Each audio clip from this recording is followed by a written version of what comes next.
Welcome to Second Take, the show that focuses on the issues behind the news. Mining Weekly editor Martin Creamer joins me today to unpack the latest in the mining industry. Welcome, Martin. Thanks, Ashley. Can you tell us about Manganese Metal Co, which is putting South Africa in pole position amid battery demand? Yes, we've got manganese here. We're huge suppliers of manganese ore around the world. We don't actually beneficiate that huge amount of it. There is refining going on, but it's by the likes of Manganese Metal Company, and it's not a huge quantity of manganese that is used. It's a relatively small quantity, but it is going to be so important now in batteries, and we know that batteries are going to be all over the place. From the renewable energy side, you're going to need batteries. From the electric vehicle side, you're going to need batteries. And even if in a hydrogen vehicle, you've got a battery. And even if you're going to store certain electricity, it's going to be a major thing, batteries. So that material is really important. And the chances now are that manganese versions of the manganese sulfate will go into these electric vehicles particularly, and you can see that some of the key car companies have already asked for this. Now that, I think, should have a bit of a focus in South Africa, because it's turning out that Manganese Metal Company out in Mbombela there has got like an incredible technology already. Just making that very pure manganese gets an export market, 56% going into Japan, huge percentages going into US as well, and Europe.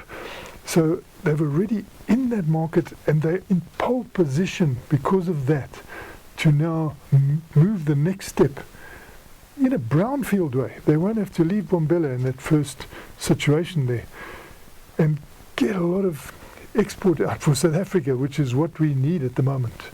And so hopefully, I think they will be given a bit of status here. I think they need to be given a technology hero status so that we can get the best out of this as a South African Inc.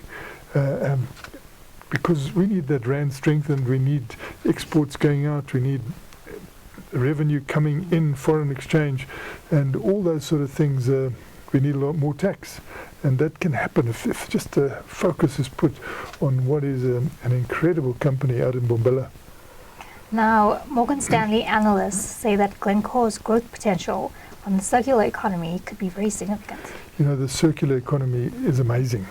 I can remember the days living in Germiston, of course, Germiston born, used to see the ferrous scrap. Why? Because there was Score Metals down the road. Score Metals wanted that scrap, and it used to flow into there. Score Metals, under Anglo's direction, eventually became a scrap dealer, and you thought, well, that's good. Now you see that sort of mentality sweeping through the world, big companies with small companies linking up in the United States, in Europe, in Italy, all over the place. And one of the biggest is Glencore, because this really fits its pattern, of trading, mining and marketing. So they are really flying the flag, probably highest. And you can see them doing deals, recycling deals all around the world that are going to put them in a very good position, because this is urban mining. And we need that urban mining. We need it, you can see, as part of the circular economy, as part of mitigating against climate change, as stopping digging too many holes and getting a recycling around from what is already on surface. They have understood that unbelievably, and you can see the analysts are giving them big credit for it. Lastly, Nedbank Manufacturing has been launched to provide a much-needed fillip to local manufacturing businesses. How timely is this? It's very timely. I'm so happy about this because, our manufacturing has been shrinking. And again, we need those exports and domestic use in manufacturing. But you've got a bank now just saying, we will look at those manufacturing companies that just need that help at the moment. We won't have a one-size-fits-all. We'll go in and discuss with you exactly what you need and get you back on your feet. You go through areas where there was manufacturing. Those manufacturing companies are still there, but a lot of them have shrunk. A lot of them are teetering. And for a bank like Nedbank to climb in there and assist them, I think is really good for South Africa at the moment. So, full marks to Nedbank Manufacturing. Thanks for speaking with us, Martin. It's a great pleasure, Sashni.